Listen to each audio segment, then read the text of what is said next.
115 साल पुराने कानून को बदलने की तैयारी खुद योगी सरकार ने कर ली है। जी हां, मुख्यमंत्री योगी का यह निर्णय अपने आप में बहुत महत्वपूर्ण है और आम जनता पर इसका बहुत बड़ा असर दिखाई देगा।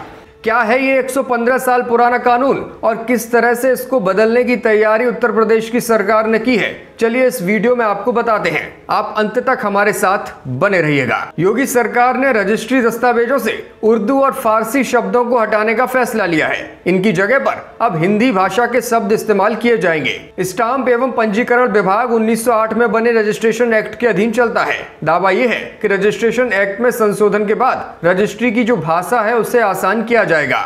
अभी तक किसी भी रजिस्ट्री में तमाम ऐसे शब्दों का इस्तेमाल होता है जिसे आम आदमी नहीं समझ पाता, जैसे कि बल्दियत, बल्द, रकबा, तरमीम, जोजे, बारिसान, रहन, वैसुदी, वय, मिनजानिब, दुख्तर, कौमियत, शामलात, राहिन, इस तरह के शब्दों का इस्तेमाल होता है। यही वजह है कि अब इसे हिंदी और इंग्लिश शब्दों से बदला जाएगा।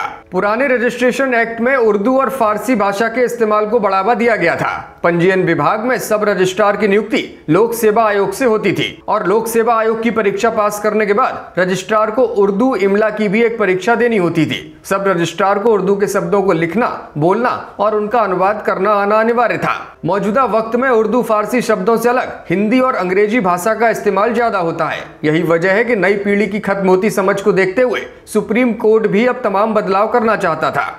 स्टाम्प एवं पंजीयन शुल्क मंत्री रविंद्र जायसवाल का भी कहना है कि मौजूदा पीढ़ी उर्दू और फारसी के जटिल शब्दों को समझने में काफी परेशान होती है। आज के वक्त में लोग हिंदी और अंग्रेजी का इस्तेमाल करते हैं, इसीलिए इन्हीं भाषाओं का इस्तेमाल अब किए जाने की जरूरत है। सरकार का मानना है कि सामान्य कामकाज में हिंदी का ज्यादा से ज्यादा इस्तेमाल हो, वहीं रजिस्ट्रेशन में अगर अंग्रेजी भाषा का इस्तेमाल किया जाए तो उसमें भी कोई दिक्कत नहीं होगी। सुप्रीम कोर्ट ने भी पिछले दिनों एक निर्देश दिया था जिसमें कहा था कि दस्तावेजों की भाषा सरल होने से आम आदमी इसको समझ सकेगा, पढ़ सकेगा और इस्तेमाल भी कर सकेगा। इसलिए बदलाव करने का फैसला सही है और इन्हीं सिफारिशों के बाद अब योगी सरकार 115 साल पुराने इस कानून में फेरबदल करने की तैयारी कर चुकी है। हालांकि देखना होगा कि नया कानून किस तरह से लाया जाता है और इन शब्दों को रिप्लेस करने के लिए क्या कुछ तरीका सरकार की ओर से अपनाया जाता है। योगी सरकार के इस फैसले पर आप क्या सोचते हैं? कमेंट करके अपनी राय जरूर बताइएगा।